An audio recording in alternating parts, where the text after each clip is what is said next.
back and forth whether or not Raila was able to walk to State House.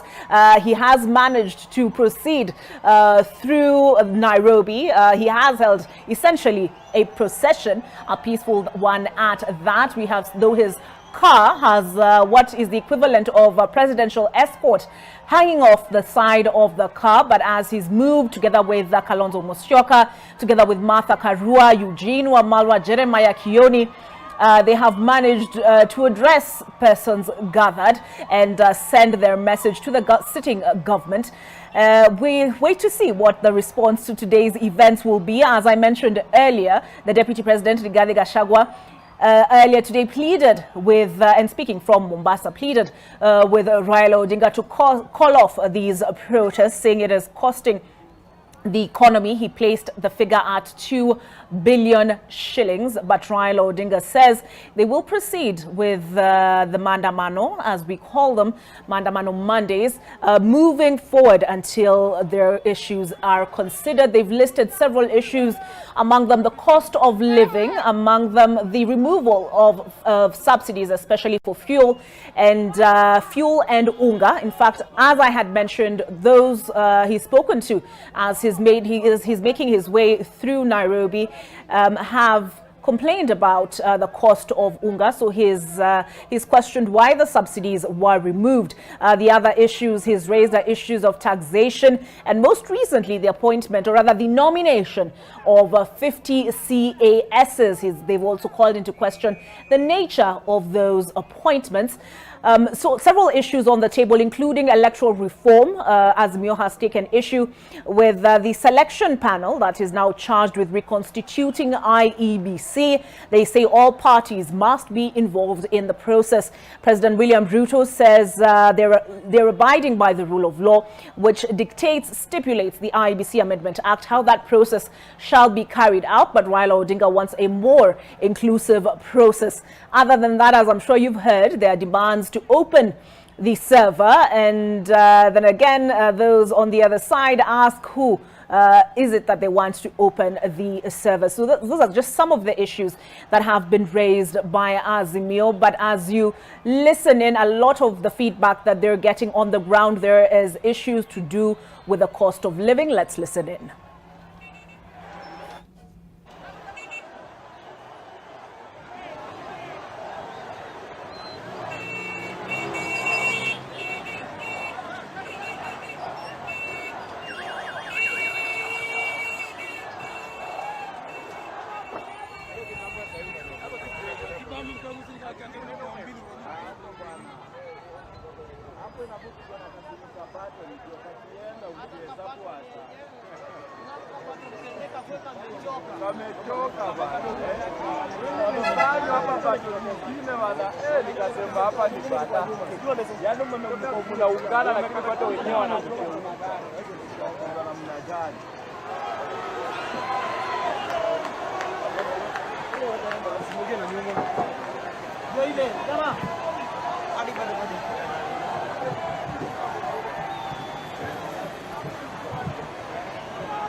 The sound of tear gas there in what has become a common sound today. And just a reminder that for up-to-the-minute updates, nation.africa is the way to go. I can see on your screen the latest update at 4:11. Residents of Ugunja, Siaya County take to the streets in a demand for the release of MP Opio Wandai. Earlier today, Opio Wandai and Stuart Madzaya were taken into police custody at the KICC. And also a reminder that 4 nations on the continent, at least to the north, to the south, east and west, east being Kenya, were holding protests today. South Africa, Nigeria, Tunisia as well. In South Africa, Laila Muhammad will have an update on what the situation there has been. But first, let's hear from Brian Mushiri. And Brian, perhaps you could tell us where you are now. Are you on Juja Road as well? Well, good afternoon, Olive. Yes, I am on Juja Road. I'm actually on the junction because to my right is Pangani Police Station. So I'm at the junction of Juja Road and General Gathwin's Road that leads into Professor Wangari Maathai Road. And then, if you'd like to take your way to the Nairobi CBD, you'll take a left, you'll find a Guru Nanak Hospital, and then make your way towards Ngara and then the Central Business District. So, I'm currently at the Pangani Police Station, right outside the junction there on Juja Road. This is because we have been told, or at least we have been following by Ibrahim Karanja, that Azimio la Umoja, One Kenya Coalition Party leader Raila Odinga, Martha Karua, Stephen Kalonzo Musyoka, and other leaders, inclusive of members of parliament, legislators and governors who have been part of this discussion, have been in Eastleigh, and they have been making their way all the way. I've moved around the CBD, that's the Central Business District here in Nairobi, and something you will notice is the high level of police presence around. It's quite different from what we saw earlier on. I was on Gong Road quite early in the morning, but right now we've noticed that on Landis Road, the police had actually barricaded that road right there at the roundabout on Muthurwa Market, just to calm any opportunities for the opposition to make their way into the CBD through that particular road. That's Landis Road at Muthurwa. Then I made my way down through Jogoo Road right next to City Stadium, where police actually engaged rowdy youth in running battles, lobbing tear gas canisters at them and firing shots into the air just to make them scatter and hamper. But as it is right now, basically at around 5 p.m, when you'd expect a regular Monday evening after Kenyans are done with a long day's work, a lot of traffic is usually building on this particular road.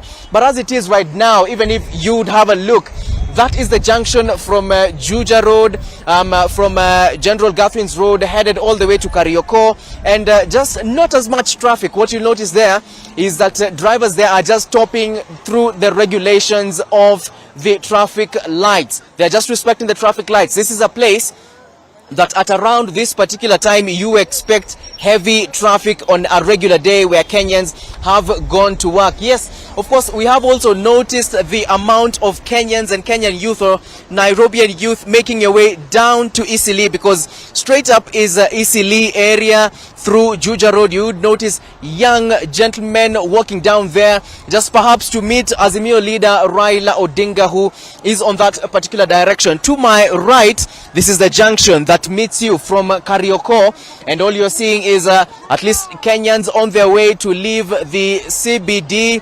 Matatus right there. We've noticed some of them that are not even quite full. Of course, everyone trying to scamper and hamper out of their way from the Central Business District.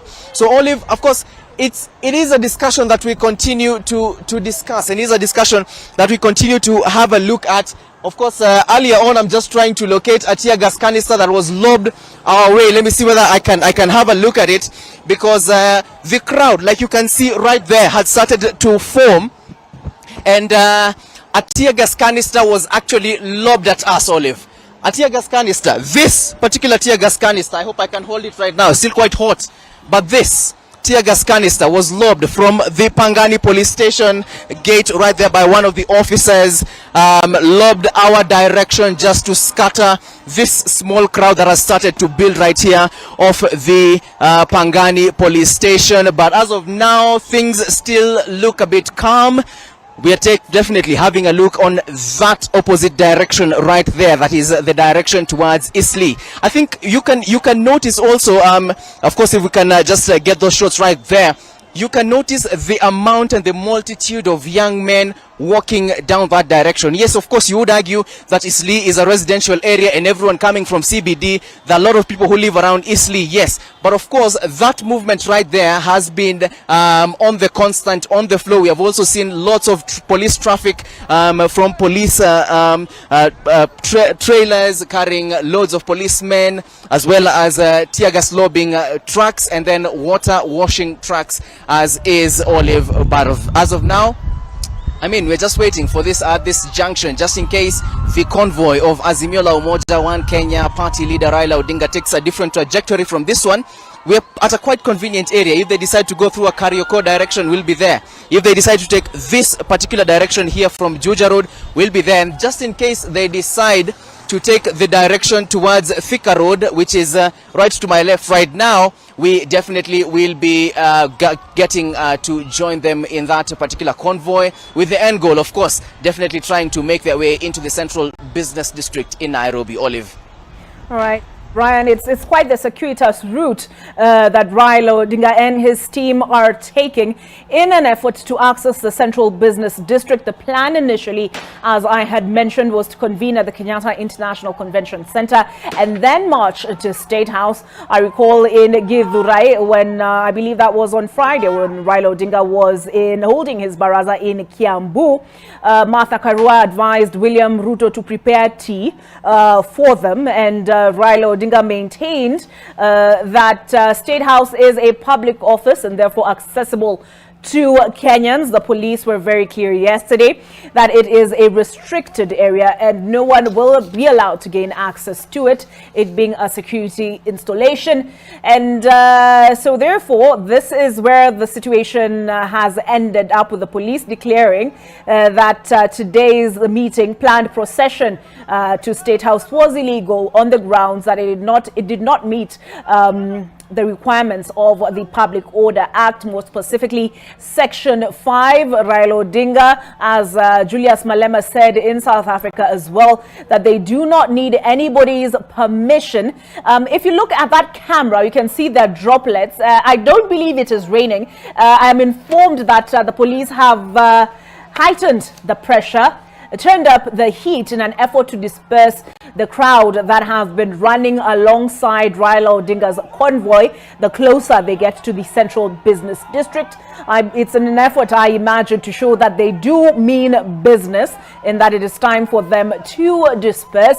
But as you can see, they're pushing forward, though, at a very slow pace. I can see the cameraman is trying to wipe clear his lens, trying to get his footing and run ahead in an effort to see what is happening ahead of him as far as Raila Odinga is concerned. Earlier, a lot of people were asking the question, where is Raila Odinga? We had Ibrahim Karanja camped out at his Karen, rather the barrier that precedes his Karen residence. It turns out he was not there, but actually had planned to give a press briefing from the Serena before heading to the KICC. That was not to be. We saw his convoy sprayed with water and therefore they could not access